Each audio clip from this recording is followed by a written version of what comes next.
जोश से भरा होता है, उस उम्र में वो जिंदगी को छोड़ मौत को चुन रहे हैं। तो भगत सिंह जन अधिकार यात्रा, जिसमें दिशा छात्र संगठन के अलावा बिगुल मजदूर दस्ता, नौजवान भारत सभा, भारत की क्रांतिकारी मजदूर पार्टी और कई संगठन ऐसे के नाम पर वही है कि ऊंट के मुंह में जीरे के बराबर कोई भर्ती आ जा रही है। और वो भी चुनाव है, मुद्दा उठाया कि एक समान और निःशुल्क शिक्षा हो, वो चाहे राष्ट्रपति का औलाद हो या हो। अभी गोरखपुर में ना जितने सड़क के किनारे रेहड़ी, खोमचा, ठेला और ऐसे काम करने वाले लोग थे, सबको मीडिया है। देखिए, सच्चाई तो लोकल स्तर में जो मीडिया बता रही है उनसे आ रहा है, जो मेन स्ट्रीम मीडिया है वो तो वो बता रहा है जो बड़े लोग चाहते हैं। सत्य की खोज। नमस्कार, मैं शुभम त्रिपाठी और आप देख रहे हैं टाइम्स ऑफ हिंद। इस समय हम गोरखपुर महोत्सव में हैं और यहाँ पर एक कहते हैं ना कि एक यात्रा शुरू हुई है। आंदोलन नहीं कह सकते कि यात्रा शुरू हुई है। भगत सिंह जन अधिकार यात्रा, जन अधिकार यात्रा, भगत सिंह जन अधिकार यात्रा है। ये बहुत जगह पे चल रही है। तो हम यहाँ पर पहुँचे तो अचानक से ये पोस्टर आपको दिख रहे होंगे, विजुअल में आपको ये पोस्टर दिख रहे होंगे। ये सारे पोस्टर इन्हीं के लगाए हुए हैं और आपको एक पर्चा हम दिखाते हैं। ये साफ तौर पे इस यात्रा का इन्विटेशन है और जो सारे लोग हैं इन पर्चे के माध्यम से आप देखिए, भगत सिंह जन अधिकार यात्रा के हम सफ़र बनो। और ये एक कहते हैं ना कि पहल है और इस पहल को मतलब हमारे साथ जो जुड़ी हुई हैं ये बताएंगी डिटेल में कि इसका क्या मतलब है और किस तरीके से ये यात्रा शुरू हुई है, क्या कारण हुआ। सबसे पहले टाइम्स ऑफ हिंद में आपका स्वागत है और अपने यात्रा के बारे में बताइए। जी, मैं दिशा छात्र संगठन से हूँ और ये एक यात्रा पिछले 12 मार्च से चल रहा है, भगत सिंह जन अधिकार यात्रा, जिसमें दिशा छात्र संगठन के अलावा बिगुल मजदूर दस्ता, नौजवान भारत सभा, भारत की क्रांतिकारी मजदूर पार्टी और कई संगठन ऐसे शामिल हुए हैं। पहली बार ये 12 मार्च से 10 मई तक चलाया गया। अब इसके दूसरे चरण की शुरुआत हुई है 10 दिसंबर से। इस बार ये 10 दिसंबर से 3 मार्च तक ये यात्रा चलेगी। ये 10 दिसंबर को कर्नाटक से शुरू हुई थी और महाराष्ट्र होते हुए, मध्य प्रदेश होते हुए अभी आज ये अम्बेडकर नगर जिले में है। 23 जनवरी और 24 जनवरी को ये गोरखपुर में आएगी ये यात्रा और हरियाणा, पंजाब, चंडीगढ़ होते हुए, उत्तराखंड होते हुए ये दिल्ली में समाप्त होगी 3 मार्च को।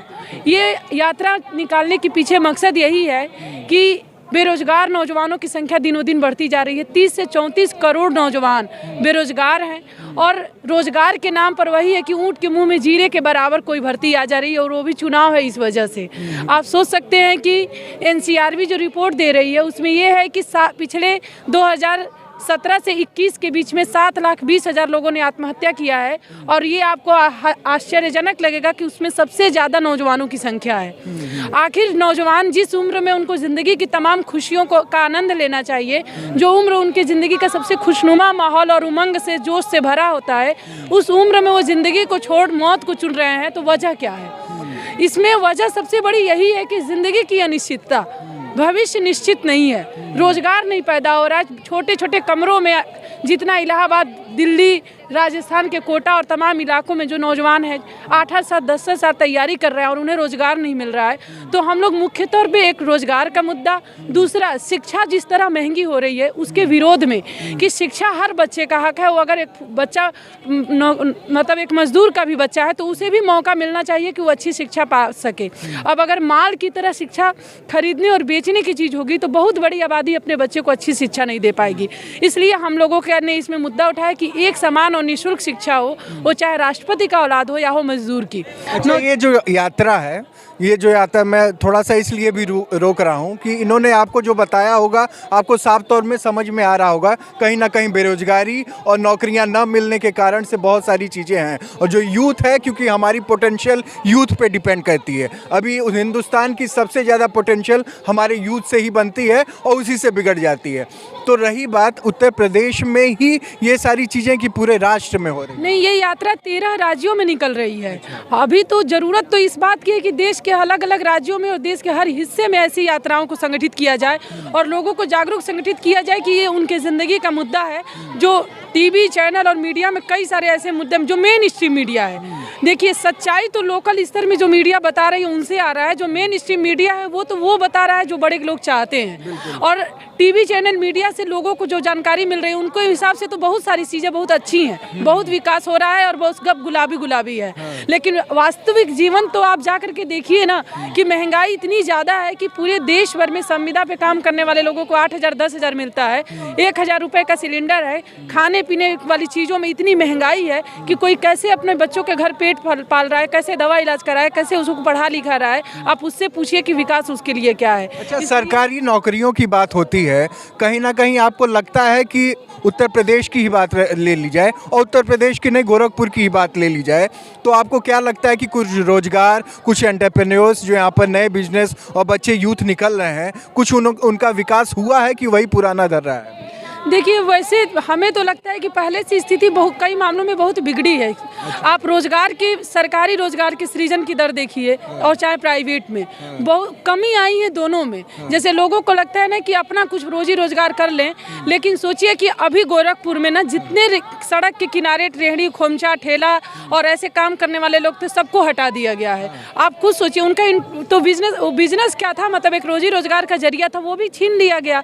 तो आप कैसे कहेंगे कि गोरखपुर में स्थिति बड़ी सुधरी है? किसी शहर और या किसी राज्य का जब विकास होता है तो पुरानी तस्वीरों को हटाना जरूरी होता है, क्योंकि सालों से वो चीज़ें चलती रहती हैं, क्योंकि विकास में बहुत सारी चीज़ें आड़े भी आती हैं। अगर वो रोड बन रहा है या कहीं उस चीज़ को हटाई, क्योंकि नौका बिहार ही आप देख लीजिए कि बहुत सारे लोग वहाँ पर ठेला और इस तरीके की रेडियाँ लगाते थे, लेकिन बाद में हटाए गए, उनको व्यवस्थित किया गया। तो किसी डेवलपमेंट के लिए भी ये सारी चीज़ें हो सकती हैं। वो तो एक बात हो सकती है कि एक डेवलपमेंट्स के लिए आप एक सड़क के किनारे से हटा दिए, तो उनको कहीं जगह भी तो दीजिए कि जहाँ पे उनको या कोई माध्यम दीजिए जिससे कि उनका रोज का खर्चा चल सके। हम ये नहीं कह रहे आप हटा दिए और कोई उसके बारे में सोचा ही नहीं, तो ये तो गलत है ना, क्योंकि उनके लिए तो रोज कमाना रोज खाना है, तो उनके लिए तो। बाकी रही बात ओवरऑल अगर देखा जाए तो बेरोजगारी दर में बढ़ोतरी हुई है ना कि कमी आई है। वो आंकड़े चाहे देख लीजिए और चाहे रियल आप धरातल पर जाकर देख लीजिए तो स्थिति बुरी हुई है। ऐसा नहीं है कि मतलब चीज़ें बहुत अच्छी जैसे बताई जा रही हैं वैसे। सड़क बन जाना कोई रोजगार का पैमाना नहीं है। आप देख लीजिए 4th ग्रेड के एम्प्लॉय में अघोषित तौर पे उस पर रोक लगाई गई है, उस पर कोई विभाग हो, आप जाकर देख लीजिएगा कि कितने पद खाली हैं, चाहे रेलवे हो, BSNL हो, बैंक हो, चाहे 4th ग्रेड का हो, 3rd ग्रेड का हो, उसमें नौकरी खाली पड़े पद बहुत हैं। अगर भर्ती होती तो इससे पैमाना होता ना कि इतनी भर्तियां हुई हैं, इतने लोगों को रोजगार मिला है। अब रोजगार को अगर आप संविदा पर दे रहे हैं काम और ठेके पर दे रहे हैं तो वो कोई निश्चित जॉब नहीं है। आज लात मार करके बाहर कर दे मालिक जो उसका ठेकेदार है, आप कुछ कर नहीं सकते हैं। कोई भी आपके पीछे श्रम कानून नहीं है कि जो आपको सहारा देगा और आप लड़ेंगे। तो वही बात है कि हमारे हिसाब से क्या जो डेटा आ रहे हैं उसके अनुसार तो बेरोजगारों की संख्या में बढ़ोतरी हुई है, वो चाहे गोरखपुर हो, उत्तर प्रदेश हो या देश का स्तर पे हो। आपकी यात्रा से जुड़ने से युवाओं को क्या फायदा हो? हम तो यही कहेंगे, हमारी अगर अकेले हम हैं, ये एक उंगली है तो उतनी मजबूत नहीं है, और ये मुट्ठी बन जाए 5 उंगली तो ये ज़्यादा मजबूत होगी। तो सबसे बड़ी बात हमारी ताकत हमारी एकजुटता है, और इसी एकजुटता को लगातार तोड़ा जा रहा है। उनको जाति के नाम पे, धर्म के नाम पे और अलग अलग मुद्दों पर उनको बांटा जा रहा है, लड़ाया जा रहा है। जबकि सबकी मांग है कि उनको अच्छी शिक्षा मिले, सबकी मांग है कि उन्हें रोजगार मिले, वो चाहे जिस जाति धर्म से हों। तो बड़ी हमारी यही बात है कि इस यात्रा में हम लोगों के बीच एक तो सही मुद्दा पहुँचाएंगे कि वो अपनी ज़िंदगी की उनकी ज़रूरत के मुद्दे ये हैं, इन मुद्दों को आप देखिए, इन मुद्दों पर लड़िए, इस मुद्दे पर बहस करिए, इस पर आप कुछ सोचिए।